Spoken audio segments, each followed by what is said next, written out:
morning, friends, or should I say howdy, y'all? No, I shouldn't say that. I'm in Houston in Texas, and I couldn't really come to Houston in Texas without coming to the Houston Space Center, which is a museum about space and astronauts, and it's literally right down the road from the Lyndon B Johnson Space Center, which is like the official one where they actually have to do things and, like, you know, keep Apollo 13 from falling out of the sky and things like that. So yeah, let's go in and check it out.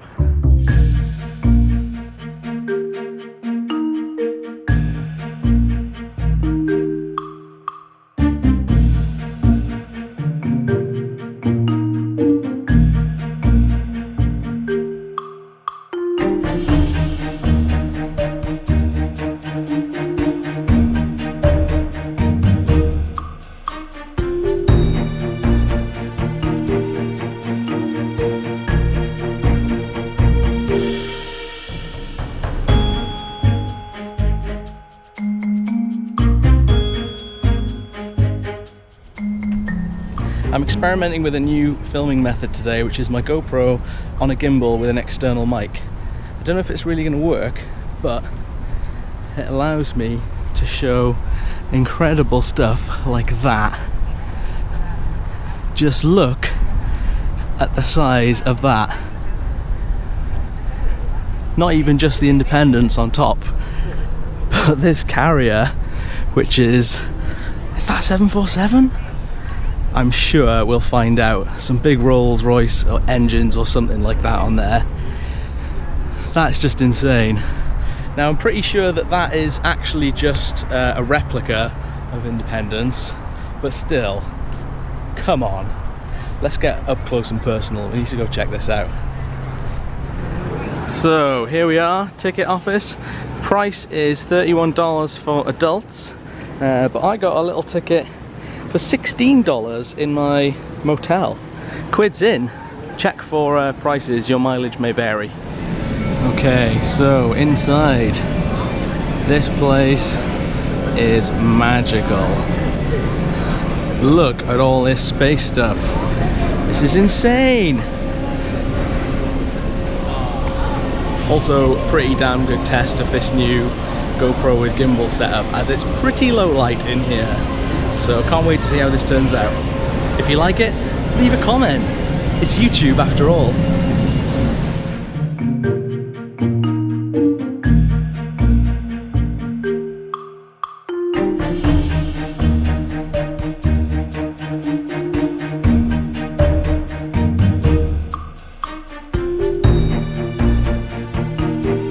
I'm like a kid in a candy store right now. I literally don't know what to do first. This is so cool. And something awesome I just found, because it's Friday, you can have lunch with a real astronaut. What's a real astronaut like? Why don't you ask her? She was the astronaut all along. He's just a guy in a costume. Take that, gender expectations. Hashtag Tumblr. So starting off, it seems to be most people are queuing for this tram tour.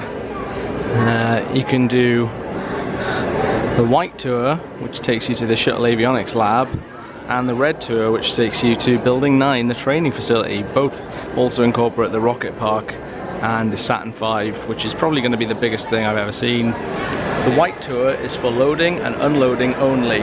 No, the red tour is for loading and unloading only. Don't give me that red tour crap again. This isn't an exhibit or a theme park. This is the real thing. I'm Gene Cernan, an Apollo astronaut, and it is with great pride and pleasure that I welcome you on this tour. Before the center was built, it was a pasture for cattle. You'll notice the Baltimore cattle to your left as we enter the JSC grounds. This area is now used as an educational opportunity for students learning about agriculture and farming.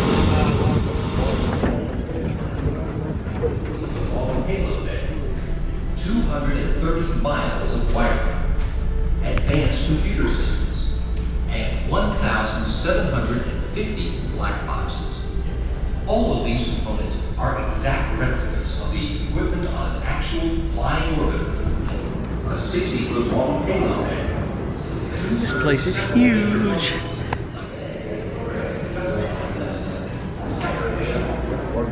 Sail simulated the STS-1 mission over 300 times before Columbia launched in 1981. Said their results. That is a buttload of wiring. You kind of work out from the layout. Here's like the fake front of a shuttle, which has actually been given its own designation of OV-095, as they said on the video, and then the payload, or like the internals of the shuttle, all kind of continue back here.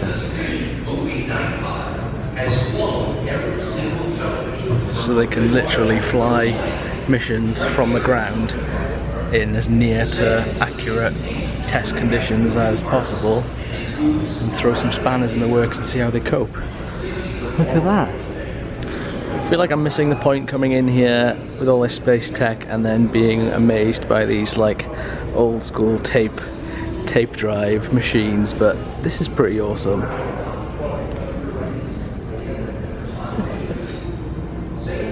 This is some old school tech, and then some slightly newer tech, some Dell racks. Silicon graphics rig. Look at that. Engineers and troubleshoot any potential integration issues. Okay, so this is the sail firing room, front end processors, which I'm assuming is like a mini mission control to test systems on the fake shuttle. Look at it. It's like the real thing, except mini. Something about that Sun Microsystems logo gets me all tingly inside. What is that? I found the case for my next PC. Check it out. It's like a rack thing, and it just kind of concertinas out, so you can get access to all the different boards. Genius. And look at all these drives. Buttons, buttons, buttons. Yeah, we'll leave them both, and you want to bring one back.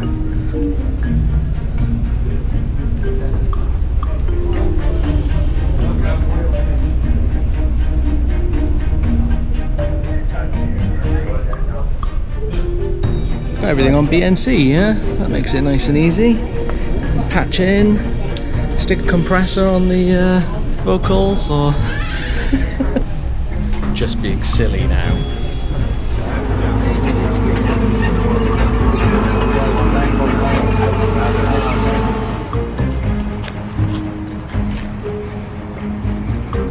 Wow.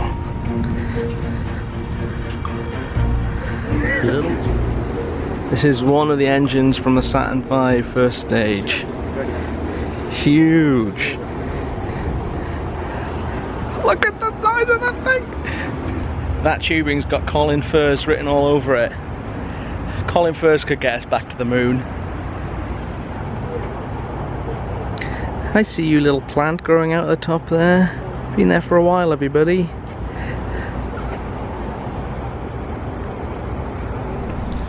Okay, here we go.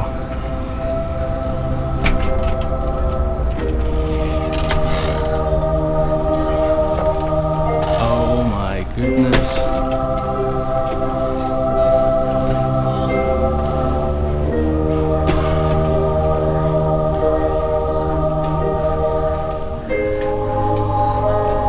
Oh my goodness gracious me. They don't get much bigger than that.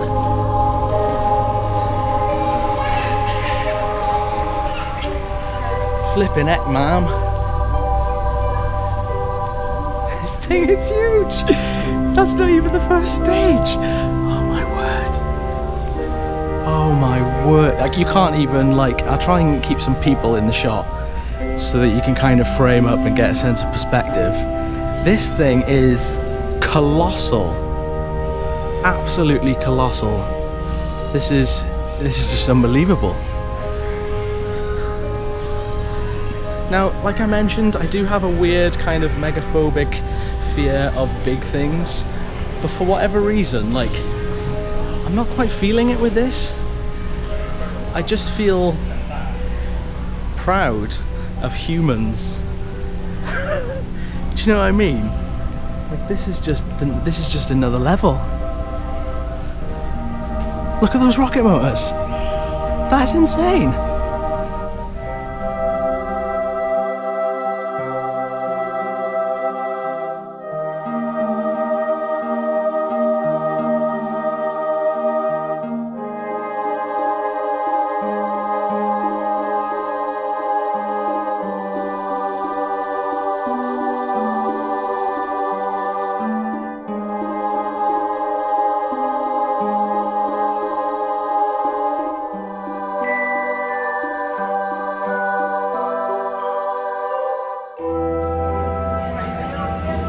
This thing only just fits in the hangar. I mean, I assume that part detaches, but look at the clearance. That's like literally nearly touching those roller shutters. I guarantee there are some event managers rubbing a lucky rabbit's foot when they backed this in. Like, come on, this is gonna fit. So, this is the rocket that was responsible for carrying all these Apollo missions into space. They all piggybacked from this guy.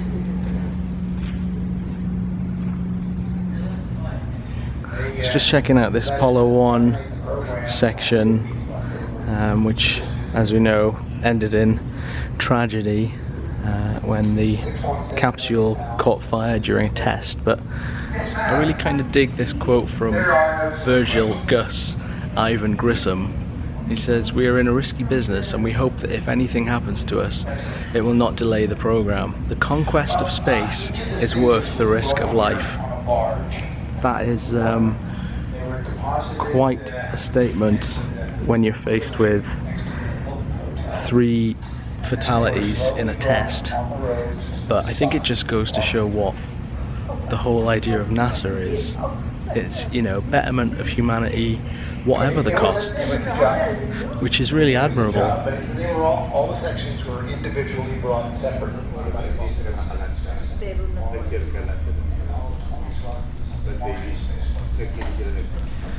This has really been incredible. I kind of wish I could just stay here all day, but we have other things to explore.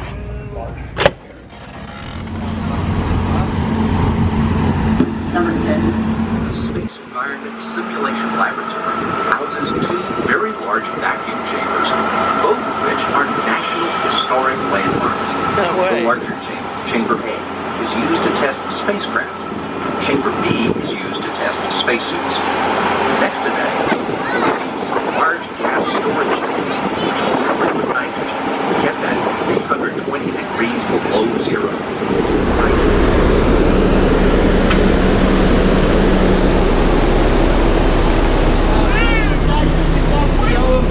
Thanks. The other one is 89.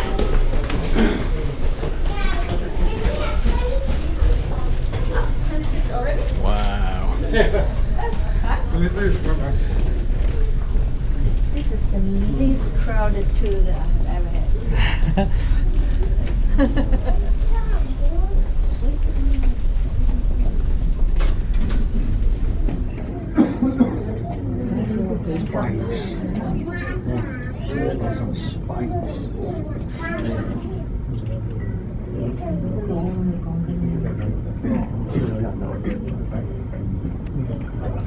Which will then be used by astronauts in various International Space Station mock-ups used here down below.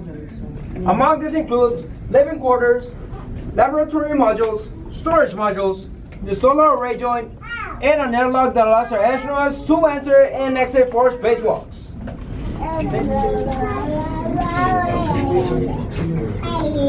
It's quite a workstation.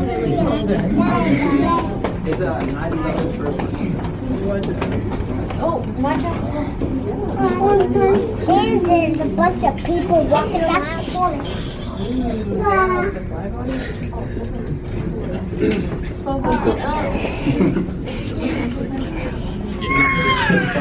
That guy's playing Gallagher.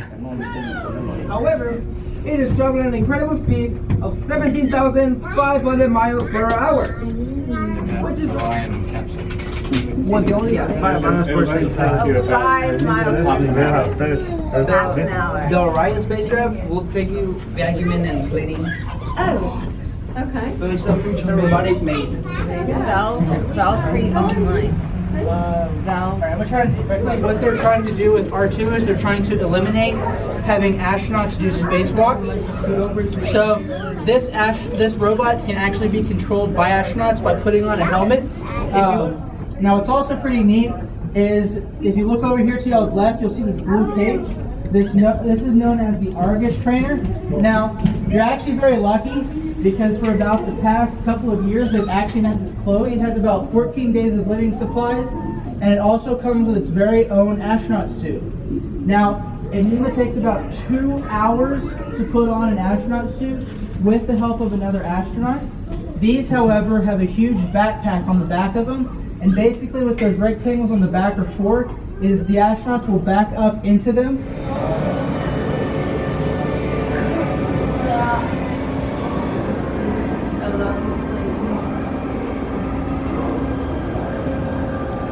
Well, hey, at least it wasn't a red one, eh? This is Orion, the new space capsule that's going to be carried into space by the SLS. Look at it sitting up there. They showed a bit of it in the movie I just watched, but what I couldn't quite get, I mean, the SLS looks stupidly massive, but I couldn't quite get whether it was going to be as big or bigger than Saturn V. I need to go and ask one of the knowledgeable docents, but yeah, it looks massive. This is a solar panel assembly, sort of thing that they hang off the side of the International Space Station to get some juice, you know, charge their phones and stuff when they're away from home. It's quite impressive, really.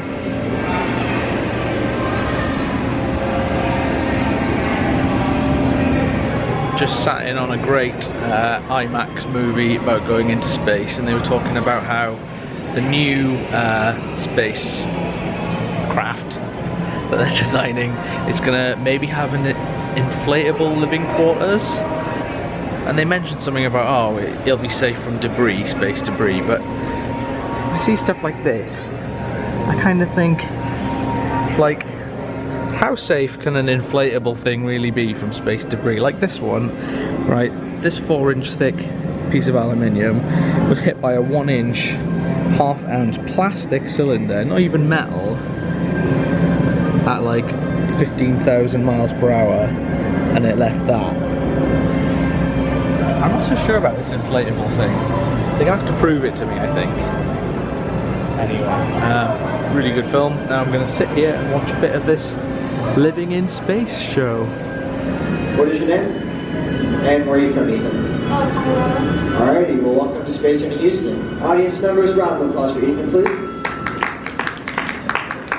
Now, that machine actually allows our astronauts to lift weights in a weightless environment. In microgravity, hot air can't rise, so there is no convection, no airflow. What does this mean?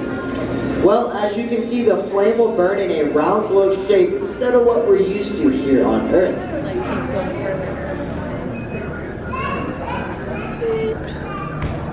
Beep. Beep. Beep. Beep. Beep.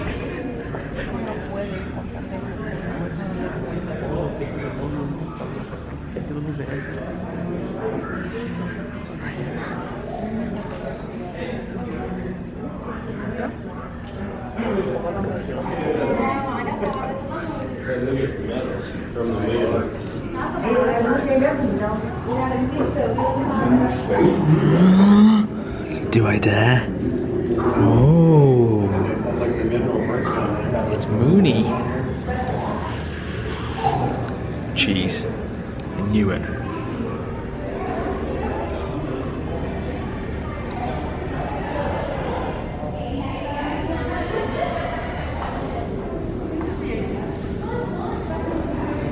These guys creep me out. I mean, it's very, very cool, DARPA, but could you make it look a little bit less like it's just gonna crush my puny skull in its hands? Okay, let's take a quick look inside here, which is the old Skylab from back in the day. Oh! It's pretty 2001 in here.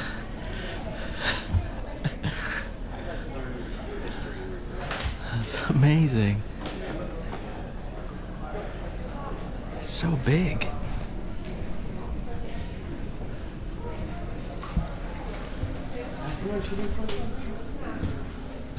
I think there's like an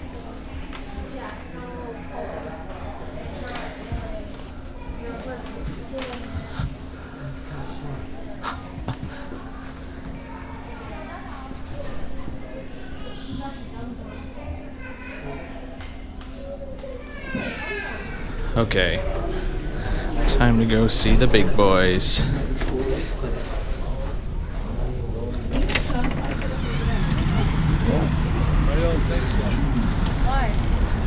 Oh wow.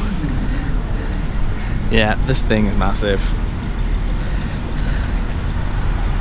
Pretty darn big.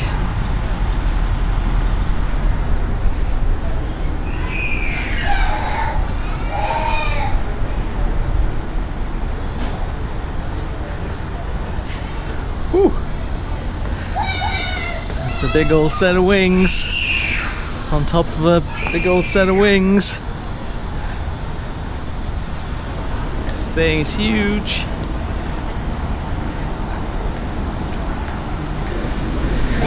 Okay.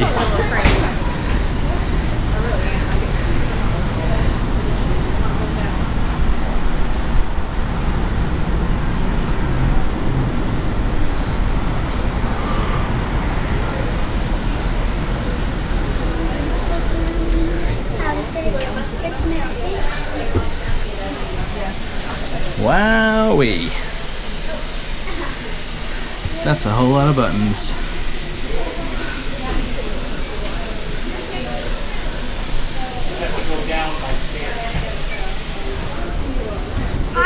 Wow. It's just like the training one that we just saw. Look at the doggy. You see the doggy? That's huge. And the old Canada arm. I took a cup like my finger was going. Good job, Canada.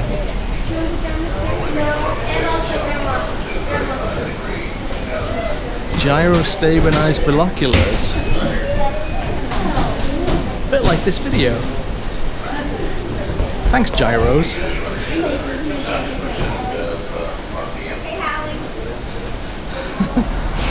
Wow. Look at all the things this guy's carried. Endeavour, seen that. Atlantis, Discovery, and even ill-fated Challenger in Columbia. Good job, old girl. You've done your duty. Now you can go home and sleep well.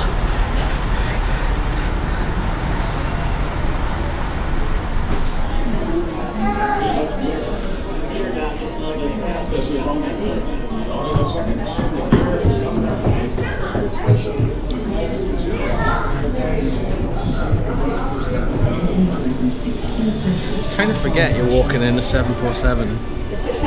I mean, this place is like huge.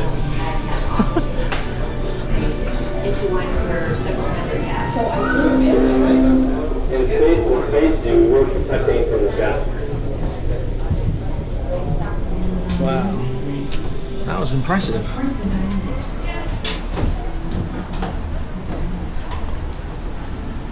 Just look at that. Isn't that incredible? This next shot comes to you via the likes of Stanley Kubrick, Ridley Scott, maybe even a little Duncan Jones.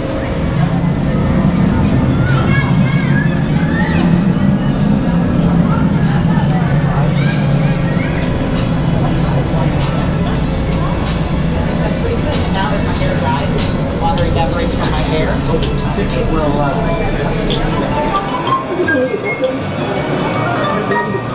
the suck cut. It sucks as it cuts. It certainly does suck. I don't think I've looked like this since Flame Summer. Plants in space.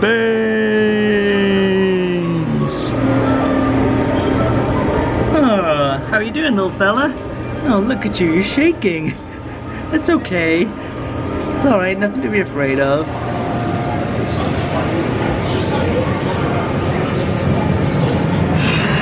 What do I want? What do I want?